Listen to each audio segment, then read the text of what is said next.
ታሪኩ የሚጀምረው ታይለር የሚባል ወጣት እያሳየን ሲሆን ታይለር በአሁን ጊዜ አሊሰን ከምትባል ሴት ጋርም የፍቅር ግንኙነት ውስጥ ያለ የሁለተኛ ደረጃ ተማሪ ነው። ከአሊሰን ጋር ፍቅር ከጀመረበት ጊዜ ጀምሮ የታይለር ህይወት በጣም የሚያምርና ከበፊቱ ይልቅም እጅግ ያማረም ሆኗል። ነገር ግን የታይለር ወላጆች በጣም ስራ ስለሚበዛባቸው ታይለር አሊሰንን ከወላጆቹ ጋር እንድትተዋወቅ ጠይቋትም አያውቅም። አብዛኛውን ጊዜ ታይለር ከታናሽ እህቱ ቲፋኒ ጋር ብቻውን ነው የሚሆነው።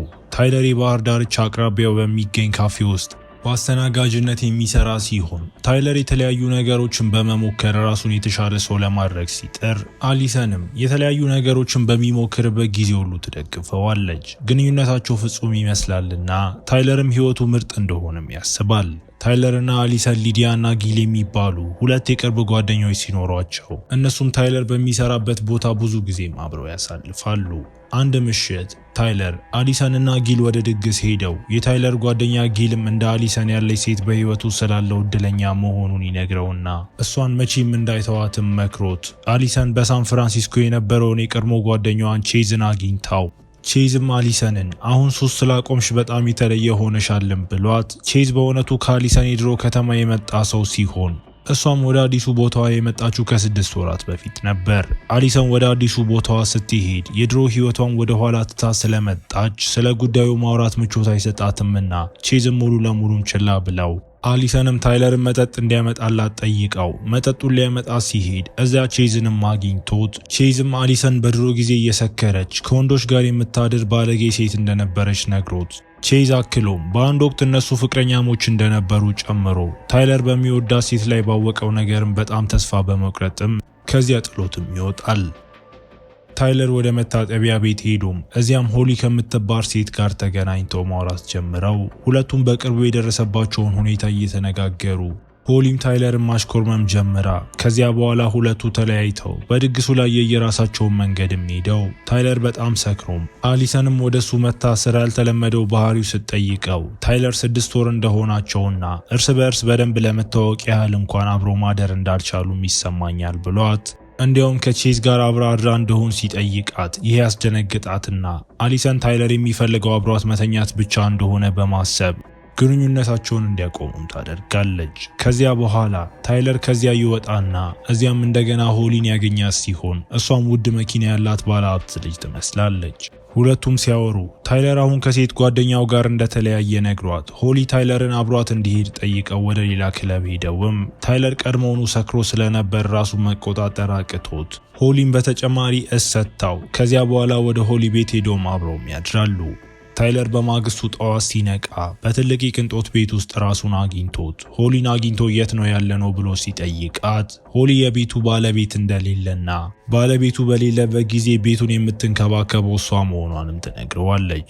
ከዚያም በመዋኛ ገንዳው አጠገብ ተቀምጠው ታይለር ቦታውን በጣም እንደወደደውም ገልጾ ከዚያ በኋላ እንደገና ላበላቦ ነው ደስ የሚል ውይይትም ያደርጋሉ። እዚህ ጋር ነው የሆሊ የህይወት ዘመን አባዜም በታይለር ላይ መፈጠር የሚጀምረው። በማግስቱ ታይለር ታናሽ እህቱ ቤት ውስጥ ብቻዋን ስለሆነች ወደ ቤት መሄድ እንዳለበት ተገንዝቦ ቤት እንደደረሰም ስልኩን ሲመለከት እናቱ ጥቂት ጊዜ እንደደወለችለትም አውቆ በተመሳሳይ አሊሰን መልእክቶችንም ልካለታለች። አሊሰንም ታይለርን ጠዋት እንገናኝ ስላለችው በማግስቱ ጠዋት ታይለር ወደ አሊሰን ቤት ቸኩሎም ሄዶ አሊሰን ላሳየችው ባህሪ ይቅርታ ጠይቃው ታይለርን በዚያ ምሽት ለነበረው ጠብም ላጠፋው ጥፋት ይቅርታም ጠይቋት ከዚያም አሊሰን ታይለርን ከመገናኘቷ በፊት በጣም የተለየ ህይወት እንደነበራት ገልጻ ሳን ፍራንሲስኮ በነበረችበት ጊዜ የነበራት የቀድሞ ግንኙነቶችም ደስ የማይሉ እንደነበሩ እሷ ራሷም አክላም አብዛኛውን ጊዜ ተሰክር እንደነበርና በዚያን ጊዜ የምታደርገው ነገር አስቀያሚ እንደነበርም ትናገራለች። ይሁን እንጂ ወደዚህ ስትዘዋወር ያንን ሁሉ ትታ እንደመጣችና አሁን ያቺ ልጅ እንዳልሆነችም ለታይለር አረጋግጣለት እንዲያውም አሊሰን ወደ አዲሱ ቦታዋ የሄደችበት ትክክለኛው ምክንያት ያ ነው። እሷ ምንም አይነት የቀድሞ ግንኙነት እንደማይኖር ተስፋ በማድረግ ነው ወደዚህም የመጣችው። መደበኛ ህይወት የማግኘት ፍላጎቷን ገልጻለትም ከዚያም እሷና ታይለር በመካከላቸው ያለውን ነገር በጣም ልዩ ሆኖ እንደምታገኘውና ያላቸውን ነገር ማበላሸት እንደማትፈልግ ስለ ቀድሞ ህይወቷም ለታይለር ለመንገር ያመነታችው ለዚህ ነው ብለው ሁለቱም ታርቀው ነገሮች ያስተካክላሉ። የበጋው እረፍት ሲያልቅ ታይለር ወደ ትምህርት ቤት መጥቶም ሆሊን በክፍል ውስጥ አግኝቷት እሷን እዚያ በማግኘቱ ተገርሞ ሆሊም እናቷ በቋሚነት እዚህ ለመኖር እንደወሰኑም ነግራው ታይለርንና አሊሰንን አብረው ስታይም ታይለርን እንኳን ደስ አለ ብላው እሱም በዚያ ምሽት በመካከላቸው የሆነውን ለማንም እንዳትናገር ጠይቋት ሆሊ እሺ ካለችው በኋላ ነገር ግን በምሳ እረፍት ላይ ሆሊና አሊሰን ታይለርን ለመቀላቀልም አብረው ይመጣሉ። ሆሊ ከአራቱ ጋር ተዋውቃ በትምህርት ቤቱ ውስጥ የጓደኛሞች ቡድን አካል ሆና ሆሊ ሁሉንም ሰው በቤቷ ወደሚደረግ ድግስም ጋብዛ ከዚያም ሆሊ ታይለርን ገለልተኛ በሆነ ቦታ እንዲያገኛት ጠይቃው ሆሊ ታይለርን ለመሳም ስትሞክር በታይለር እንደተማረከች ቢታወቅም ነገር ግን ታይለር ይቃወማትና ይህንን ማድረግ እንደማይችሉ በመናገር በበጋው ወቅት በመካከላቸው የሆነው ነገር ትልቅ ስህተት እንደነበር አስረድቷት እሱና አሊሰን በዚያ ጊዜ ባይለያዩ ኖሮ ያደረገውን ነገር መቼም እንደማያደርግም ይናገራል። ሆሊ በዚህ ተጎድታ ታይለር እንደተጠቀመባትና ይህንን በማድረጉ እንደሚጸጸት ነግራው በሱ ላይ በጣም አባዚ ስለያዛትም የሴት ጓደኛውንም ትቀርባታለች። በማግስቱ አሊሰን ሊዲያና ሆሊ በትምህርት ቤት ውስጥ አብረው ሲሆኑ ሊዲያ ሆሊን በማህበራዊ ሚዲያ ልትፈልጋት እንደሞከረች ነገር ግን ምንም አይነት የማህበራዊ ሚዲያ አካውንት ልታገኝ እንዳልቻለች ስትነግራት ሁሉንም የማህበራዊ ሚዲያ አካውንቷን እንደሰረዘችና ጓደኞቼ ከፈለጉ በቀጥታ ሊያገኙኝ ይችላሉ ብላት ሊዲያ ስለ ሆሊ ትንሽ መጠራጠርም ጀምራ ከዚያ በኋላ ታይለር በሚሰራበት ካፌ ውስጥ ተቀምጠው ሳለ ሆሊ ለቡድኑ አንዳንድ ፎቶግራፎችን እያሳየች በእነዚያ ፎቶዎች መካከል አንዱ የታይለር ሲሆን ሆኖም በፎቶ ላይ ፊቱም አይታይም። ይህንን ሲያይ ታይለር በጣም ተጨንቆ ወደ ባህር ዳርቻ ለመዝናናት ሄደው እዚያም አሊሰን ሆሊን በፎቶ ላይ ያለው ልጅ ያማን ነው ብላ ስትጠይቃት በዚያ ጊዜ ሆሊ ያንን ልጅ ለመጀመሪያ ጊዜ ስመለከተው በመካከላችን ምርጥ ግንኙነት እንዳለ አውቅ ነበር ብላት በዚያ ምሽት የሆነውን ሁሉ ለአሊሰን እየነገረቻት ይህንን ሁሉ ስትናገር ታይለርን ለማስቀናትም ጊልን መሳም ትጀምራለች። ሆሊና አሊሰን ደረጃ በደረጃ እየተቀራረቡም ሄደው ሆሊ ብዙ ጊዜ ከአሊሰን ጋር ለመዝናናት ወደ ቤቷም እየሄደች አሊሰንም ከታይለር ጋር እስካሁን አብራው እንዳልተኛች ስትነግራት ሆሊ በዚህ ጉዳይ ላይ አሊሰንን በማበረታታት ከታይለር ጋር ባለመተኛቷ ትክክለኛውን ነገር እያደረገች እንደሆነ ትነግራታለች። ምክንያቱም ወንዶች ከተኙላቸው በኋላ ጓደኞቻቸውን ችላ ማለትም ይጀምራሉ ብላ ሆሊም አሊሰንን ከታይለር ለማራቅ የተቻላትን እየጣረች በሌላ በኩል ታይለር ከሆሊ ጋር ያለውን ችግር ለአሊሰን መንገር ቢፈልግም ይሁን እንጂ ታይለር ሚስጥሩን አሁን ላለመናገር ይመርጣል። ነገር ግን ታይለር ነገሩን ሁሉ ለጓደኛው ለጊል አካፍሎት ሆሊ ከጊል ጋር ያለችውም እሱን ለማስቀናት ብቻ እንደሆነ ቢነግረውም ጊል የሰማውን ነገር ሳይቀበል ሆሊ በእውነት የምትወደው እንደሚመስለውና የሰማው ነገር እውነት እንዳልሆነ በመናገር ተቆጥቶ በማግስቱ ሆሊ ወደ ታይለር ቤት ሄዳ ታይለርም እዚያ በመገኘቷም ተቆጥቷት ሆሊ እዚያ ምን እያደረገች እንደሆነ ስትጠየቅ የታይለርን ቤተሰብ ማየት እንደምትፈልግ ተናግራ ታይለርን ቢሲላት ሁሉንም ነገር ለአሊሰን እንደነገረች አታሳውቀው ግን ከዚያ በኋላ እየቀለድኩ ነበረ ብለው ታይለርን ስታሳቅቀው እናያታለን። ከዚያ በኋላ ታይለር ትምህርት ቤት ለመጎብኘት የመጣችውን የሆሊን እናትም አግኝቷት ሰላም ይላትና ሁለቱም ማውራትም ይጀምራሉ።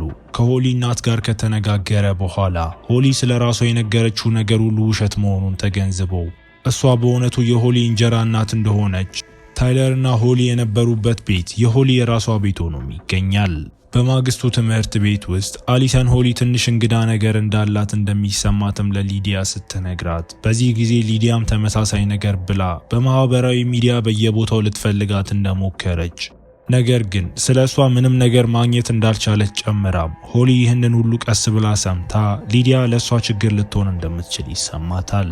ሁሉም ካፌ ውስጥ ሆኖ ሚልክሼክ እየጠጡ ሲሆን ሊዲያ ሚልክሼክ እየጠጣች ሳለ በድንገት የአለርጂ ችግር የገጠማት ሲሆን ከዚህ ሁሉ በስተጀርባም ሆሊ ነበረች። ሊዲያ ወደ ሆስፒታል ተወስዳ እዚያ ተኝታ ከዚያ ክስተት በኋላ ታይለር በጣም የፈራችውን አሊሰንን አግኝቷት እሷም ታይለርን አቅፋው በህይወቷ ስላገኘችው እድለኛ እንደሆነች ትነግረዋለች። በሌላ በኩል ሆሊ የቀረውን የአባቷን ሀብት ማግኘት ባለመቻሏ ከእንጀራ እናቷ ጋር ስትከራከርም እናያለን። የእንጀራ እናቷ ሁሉንም ነገር እንደምታገኝ ነገር ግን አንድ ቅድመ ሁኔታ አለው ብላት እሱም ሆሊ ለሕክምና መሄድ ይኖርባታል የሚል ቅድመ ሁኔታ ነበር። በዚህም ሆሊ የአእምሮ ችግር እንዳለባትና የእንጀራ እናቷ እርዳታ እንድታገኝ እንደምትፈልግ ተረድተን፣ ሆሊ ግን ወደ ስነ ልቦና ባለሙያ ከመሄድ ሞትን እመርጣለሁ ስትልም ትታያለች። ከዚያ ታይለር አሊሰንን አግኝቶ ከእሷ ጋር የተወሰነ ጊዜ እንዲያሳልፉ ቢጠይቃትም ነገር ግን አሊሰን ሆሊ ነፍሰ ጡር መሆኗን እንዳወቀች ገልጻ አሊሰን አሁን ከሆሊ ጋር መሆን እንዳለባት ምክንያቱም ሆሊ ትፈልገኛለች ብላው፣ በዚያ ጊዜ ታይለር የበለጠ ፈርቶም ሆሊና አሊሰን አብሮ ሲዝናኑ ሆሊም ለታይለር ልጅ ብታረግዢ ምን ታደርጊ ነበር? እናንተ ፍጹም ጥንዶች ናችሁ፣ መቼም አትለያዩም አይደል ብላ ስትጠይቃትም እናያለን። በሚቀጥለው ትዕይንት ሆሊ የታይለር ቤት ተገኝታ ታይለር በእሷ ላይ በጣም ተቆጥቶ ከቤቱ ጎትቷት ሆሊም እንዲህ ልታደርገኝ አትችልም የልጅ እናት ነኝ በማለት ስትመልስለት ታይለርም ሁኔታዬን ማየት ትችያለሽ፣ ይህንን ልጅ መርዳት አልችልም ብሏት ሆሊም አብረን እስካለንና እስከተዋደድን ድረስ ሁሉም ነገር ደህና ይሆናል ስትለው ታይለርም በመካከላችን እንደዚህ ያለ ነገር የለም እና አንቺ ስህተት ብቻ ነሽ ብሏት ታይለርን አለቅ ስትለው ገፍቷትም በዚህም መሬት ላይ ወድቃ በጣም ትቆጣለች። በዚያ ምሽት ሆሊ ወደ አሊሰን ሄዳ ሁሉንም ነገርም ነግራት ታይለርም ስለ ሁሉ ነገር ያስብና ሆስፒታል ወደምትገኘው ሊዲያ ሄዶ እዚያም ሊዲያ ሆሊ ሚልክ ሼኩን እንደመረዘችው እንደምታስብ ገልጻለት ታይለር ሁሉንም ነገር ለሊዲያ ነግሯት በአሁኑ ጊዜ በሱና በሆሊ መካከል ስለተፈጠረው ነገር ሁሉ ለአሊሰን ሊነግራት እንደሆነ ማሳውቋት ታይለርና አሊሰን የባህር ዳርቻ ላይ ተገናኝተው አሊሰን ቀድሞውኑ ሁሉንም ነገር ስለምታውቅም በጣም ተቆጥታ ፊቱን ዳግመኛ ማየት እንደማትፈልግም ለታይለር ስትነግረው በሌላ በኩል ሆሊ ለታይለርም አሁን እሱና እሷ ስለተለያዩ አብሮ መሆን እንደሚችሉ መልእክት ብትልክለትም ታይለር ለሆሊ ምላሽም አይሰጣትም። ከዚያም ሆሊ ጥቃት አድርሶብኛል በማለት ታይለር ከትምህርት ቤት እንዲታገድ አድርጋ ታይለር የሆሊ ትክክለኛ ስሟ ኤልዛቤት መሆኑንም ተገንዝቦ ከዚያም በኢንተርኔት ይፈልጋትና በአንድ ወንድ ምክንያት ሌላ ሴት ተማሪ ላይ ከፍተኛ ጥቃት ሰንዝራ እንደነበር በዚህ ምክንያት ለተወሰነ ጊዜ በአእምሮ ሕክምና ተቋም ውስጥ እንደነበረችም ይደርስበታል። በዚያው ምሽት ሆሊ አሊሰንን አፍናት ለታይለር ፎቶ በመላክም ወደ ቤቷ ጠርታው ይህ በእንዲህ እንዳለ አሊሰን ነቅታ በሆሊ ቤት ወንበር ላይ ታስራ ራሷን አግኝታው የእንጀራ እናቷ ወደ ቤት መታ አሊሰንን አይታት እሷን ለማዳን ብትሞክርም ይሁን እንጂ ሆሊ ከበስተጀርባዋ ቀስ ብላ መታ ሳታስበው በፕላስቲክ ከረጢት አፍና ትገላታለች።